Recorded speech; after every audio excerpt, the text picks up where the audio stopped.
people like me. You need people like me so you can point your fucking fingers and say, that's the bad guy.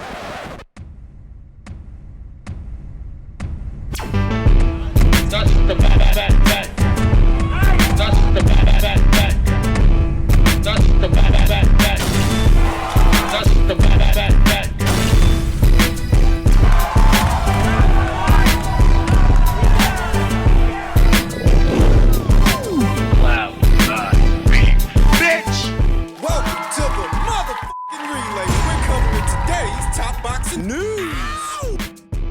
Okay, we'll start with this. Jarrell Big Gravy. It's Big Baby. He's called out two British heavyweights, two well-known British heavyweights, for his next endeavor, his next excursion. Jarrell Miller, like any heavyweight today, knows that a lot of the money in heavyweight boxing, it is in the United Kingdom. After 3.5 years away from the ring, Big Gravy Miller returned and claimed a points victory over Ariel Bracamonte, followed it up with knockout victories over Derek Cardenas and Lucas Brown. Now Miller has his heart set on taking on some of the top heavyweight names, particularly Derek Chisora and Dillian Whyte. Derek's got his heart set on a Zhang fight, and I wouldn't be surprised at all to see Dillian Whyte fight Joyce next. Dillian Whyte seemed to be lining up for a clash with Joyce at the weekend, but Miller believes Joyce's loss to Zhang may have put an end to any prospects of the bout. His call-out shared by Fight Hype. And I disagree. It's not a guarantee at all that Joyce will so choose to exercise his rematch clause with Zhang. There's no guarantee. If he doesn't, he can fight Dillian Whyte, and people would still view that as a 50-50 fight because Joyce may be coming off a loss, but Dillian don't take the best punch, and he's a sucker for an uppercut. I want to fight Dillian Whyte. I want to fight Derek Chisora. We all know that AJ is a pussy. AJ ain't gonna fight right now. Dillian Whyte wants to fight. Joyce is lost. He ain't gonna want Zhang. I want Dillian Whyte. I want Chisora. Let's get it on. We can do it with fish and chips in London, O2 Arena, it don't matter. Or we can take it to the Middle East and I'll turn you punks into yeast. Let's get it cracking, man. I'm here. Big Gravy is back. Yeah, he's definitely back. Though if Derek Chisora has it his way, he'll fight Zhang next. He's been adamant since the weekend that he wants that fight. And Dillian Whyte, I have a sneaking suspicion that Joyce, they might fight each other next. That Joe will forego a second fight with Zhang and choose to rebound with Dillian Whyte because, in the eyes of many, it's a more winnable fight. Now that in and of itself, that doesn't mean there aren't opportunities out there for Jarrell Miller. No matter what you want to say about his banned substance fiascos in the past, he's one of many fighters that have tested positive for banned substances. In the heavyweight division alone, guys like Lucas Brown, who Jarrell Miller just fought. Lucas Brown, Luis Ortiz, Alexander Povetkin. These guys have tested positive for banned substances on more than one occasion. Jarrell Miller's no different. Tyson Fury popped for nandrolone, remember? All of these guys were allowed to resume their careers, so why shouldn't Jarrell Miller? The way I see it, this is still an unbeaten heavyweight, a serviceable one, who's got a big mouth, and a big mouth in the sport of boxing, that can sell some tickets, that can put some asses in the seats, that can sell a fight. Though he's no dummy. This guy's not out here just looking to take on anybody. I don't see him calling out Zhang. These other guys like Zhang and Arslanbek Makhmudov, Bakatir Jalalov. Jarrell Miller ain't looking for fights with guys like that. He wants UK fighters, Brits in particular, because he knows what kind of money is over there. All of Queensbury's boys may be occupied right now. They're boys at heavyweight. The heavyweights at Matchroom, I hardly think Matchroom is going to afford Jarrell Miller an opportunity, even though I would like them to. I would like for Anthony Joshua and Jarrell Miller to settle their affairs, but alas, I'm not convinced Eddie Hearn is going to do that. Give this guy a second chance? I wouldn't bet on it. Now, Boxer, the people over there at Sky Sports and Boxer. They've got money to play. Couple of heavyweights they're invested in. I don't imagine they'd put Frazier Clark in there with Jarrell Miller. That kid's too green for a fight like that right now. But what about Martin Bakole? Martin Bakole, who's going to be in action this weekend on the undercard of Babic versus Rozensky, which will be shown in the UK by way of Sky Sports. If Martin Bakole wins his next fight, it's not like anybody's calling him out. It's not like anybody's in a hurry to fight that guy. And Boxer needs to make fights for him. Not like Martin Bakole is a household name in the UK. He isn't. It's not like he's this great talker that could sell a fight all on his own. You add on Jarrell Miller to the equation, and now you're cooking with rice. Just something to consider because this guy's back, whether you like it or not. In keeping with the theme of heavyweight news and sentiments I already expressed, George Warren says that Joyce could take a fight, revisit a Zhang rematch later in the year. I think this whole time, it's been Queensberry's plan to put Joe in there with Dillian Whyte, who was in attendance for the fight. For obvious reasons. And they may stay the course. It will be a big fight again, but if it isn't that fight, Joe will be in big fights. Zile will be in big fights, Warren told Talk Sport Breakfast. There's so much activity at heavyweight, and this is what it's all about. We want to see fights where you don't know the outcome, and that's what we got on Saturday. As part of the fight segment, Zhang is now under contract with Queensberry, who are planning to guide him and Joyce to big fights. However, there is the scenario of a rematch. Joyce has an immediate rematch clause, but he may take an interim fight before pursuing a second contest with Zhang. Yeah, even though Joe suffered a setback this past weekend, it's all water under the bridge. It may have actually helped to make a Dillian Whyte fight bigger. If they stay the course, now Joe the Juggernaut Joyce doesn't seem so indestructible, and a fight with Dillian Whyte seems like a closer fight than it did before this weekend. Yeah, before this weekend, a lot of people would tell you that Joe plows right through Dillian Whyte. Now, I still think Joe Joyce would be the betting favorite, though him looking a little bit more human adds an air of intrigue to a Whyte fight that perhaps was not there before. might still do it. Gile is under contract with Queensberry for the foreseeable future, and he's got a great group of people we work with for him.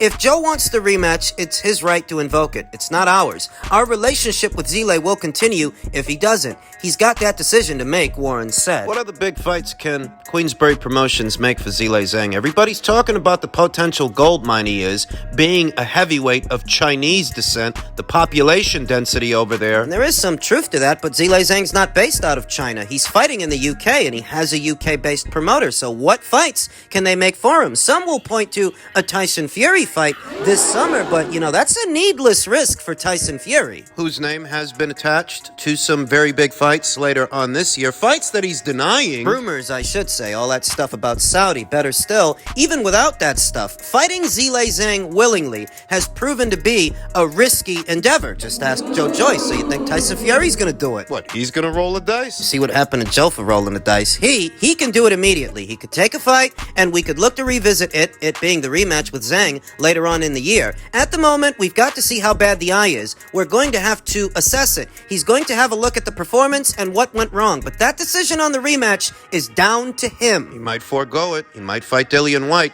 If he does, I think Queensberry would elect to bill that as a pay-per-view, a box office fight in the UK. They might. Eddie Hearn had his say on Joe Joyce's shock upset loss this weekend. Some harsh words. He didn't pull any punches. How do I put this without people thinking I'm being bitter or whatever? Last week, I don't like the way Joe's been talking about AJ. Even though Eddie Hearn didn't want to sound bitter whilst being interviewed by IFL TV, that was very much the case. It was. The thing is, it was warranted. The way people like to attack Anthony Joshua. Eddie Hearn in this interview with Kugan Cassius was only reciprocating the energy that he was given, that his fighter was given very recently. And even if I don't agree with everything Eddie Hearn said about Joe Joyce this past weekend, I will say this. These guys have been asking for it, haven't they? And that's just me being, call me what you want, an AJ fanboy. And last week, the whole topic of conversation was about Anthony Joshua, right? He's finished. He's a shot fighter. He's this, he's that. This is what people were saying after a fight that Anthony Joshua won. A fight where he was never in trouble and the fight never got away from him. This is what people had to say a little over a week ago. A little over a week later, karma comes back to bite Joe Joyce in the ass, and Eddie Hearn doesn't miss a beat, doesn't miss the opportunity. To give him a taste of his own medicine. And what happened was, if you want to be super harsh, the reality is Joe Joyce has never boxed an elite heavyweight. Okay? Zile Zhang is not an elite heavyweight. Now, you see that right there? That's Eddie Hearn being petty. I don't agree with that. I think Zile Zhang is one of the better heavyweights out there today. His amateur pedigree, it speaks for itself. He is an Olympian. He is a medalist. Most people agree, quite unofficially, he did beat Filip Hrgovic. Even if he didn't get the decision, people think he deserved it, and he definitely beat Joe Joyce this weekend. So how could you say he's not an elite fighter? How could you say he's not an elite heavyweight? I think that was just Eddie Hearn pouring salt in Joe Joyce's wounds. Right? Joe, forget came in light, forget all this bollocks. He wasn't good enough to deal with Zhang. He wasn't, and I agree with that. Joe Joyce's straightforward approach finally caught up to him and backfired. And it was bound to happen because Joe Joyce's reputation is centered around his ability to take a punch, though ideally you want to limit how many punches you take. You want to mitigate. Minimize damage, not absorb it. When you sell your attributes on the basis of, I'm really good because you can hit me as hard as you like and I just keep on coming, that is not the recipe for longevity in a career, or in my opinion, the kind of career that necessarily you want in boxing. He gets hit by absolutely everything, Joe Joyce.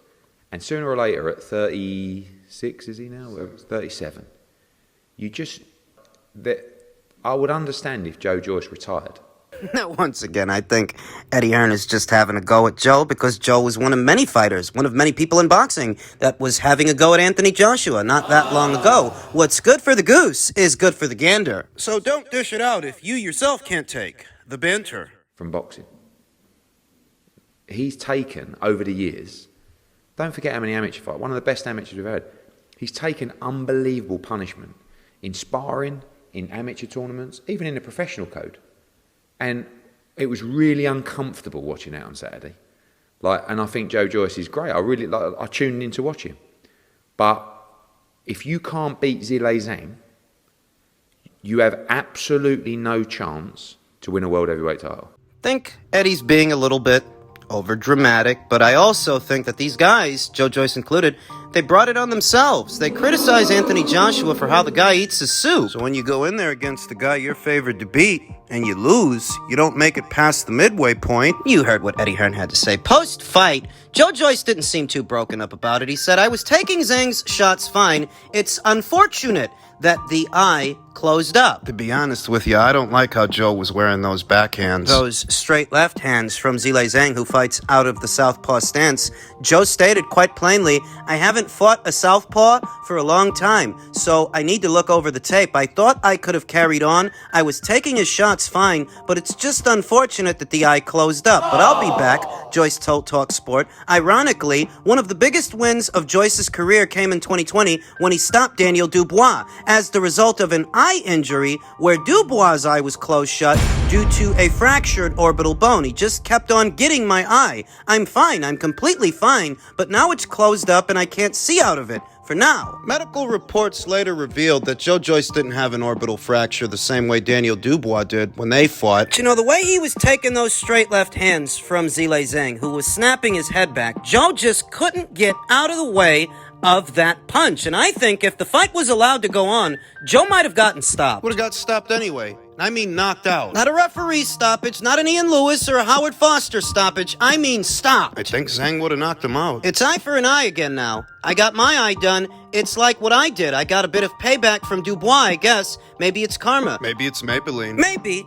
Joe Joyce is still one of the most formidable heavyweights out there, just not against the southpaw. I mean, he admitted that much himself. I'm not going to trash this guy because of one fight that he lost. So many people do that these days. They read too much into these singular moments in the sport. They read too much into victories the same way they read too much into losses. Joe Joyce could go back to looking like one of the most dominant forces, one of the most formidable fighters in his very next fight. I wouldn't be surprised, because like I said in my weekend recap, not everybody has all the tools and all the ingredients to do to Joe Joyce what Zhang did to Joe Joyce. Take certain physical attributes as well as certain skills, certain applied sciences in what is the sweet science, the sport of boxing. No, I don't think Joe Joyce is ripe for the picking based on what Zhang did to him, because not everybody's Zhang. Too many hot takes, too many knee-jerk reactions. Teddy Atlas had his own knee-jerk reaction. Unless I'm mistaken, he was pretty high on Joe Joyce after the Joseph Parker fight. And I think he still is. He is, because he's still picking Joe Joyce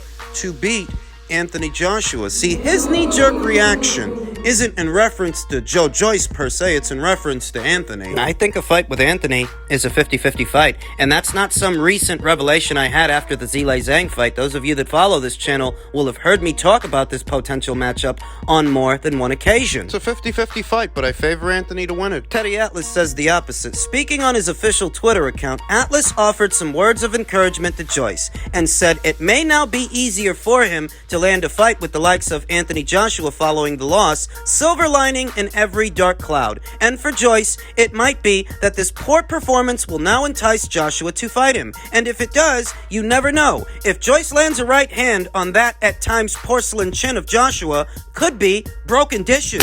Stuff like that is why Eddie Hearn didn't pull no punches on Joe Joyce as soon as he lost. Stuff like that is why he chose to throw the same kind of shade that his fighter's been thrown for as long as I can remember. You'd think that Anthony Joshua got stopped. By my count, Anthony's been stopped the same number of times as Joe Joyce. Only ever been stopped once, but if you let guys like Teddy tell it, you'd think that Anthony Joshua was stopped multiple times, that he were knocked out multiple times. As it stands, Deontay Wilder's been knocked out more than both of these guys. Seems to me like Teddy Atlas is one of these guys, one of these old guys, that when they make up their mind, they stick to it. And he's already made up his mind about Anthony Joshua. That much I can see. But from where I'm sitting, Anthony Joshua beating Joe Joyce was never outside the realm of possibility, and I've broached this subject more than once, that what makes Joe a juggernaut is the same thing that could cost him the fight with Anthony Joshua, because Anthony's got faster hands than this guy. They're both eye level to each other. They're both big boys. Anthony's got the kind of height,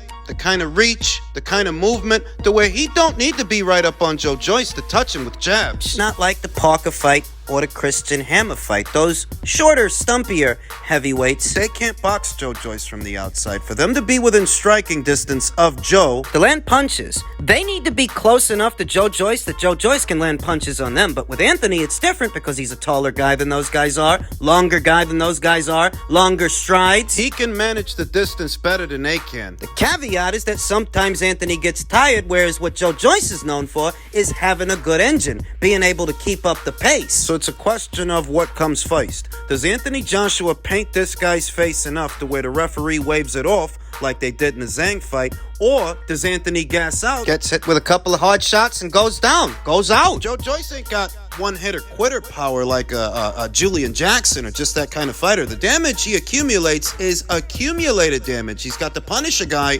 round after round. Don't turn guys' lights out off a single punch. It took him quite a few rounds and quite a few punches to put Joseph Parker down. Opposite the ring, a heavyweight who's just as big as he is, eye level. Big height, big reach, faster hands, and better legs. Joe Joyce would be on the receiving end of a lot of punches. Even if Anthony Joshua is a bit more tentative these days than he used to be, he's still a quicker guy than Joe. Everybody brings up how he's not racking up knockouts anymore. He's not committing to his power shots. Not committing to his power shots opposite the ring, a guy like Joe, that would be an asset. Keeping the punches short. You don't want to sell out and get into exchanges because that's what he wants. You know, I viewed it as a 50-50 fight before. I still do now. I always have. More so now that Joe lost. He's only human.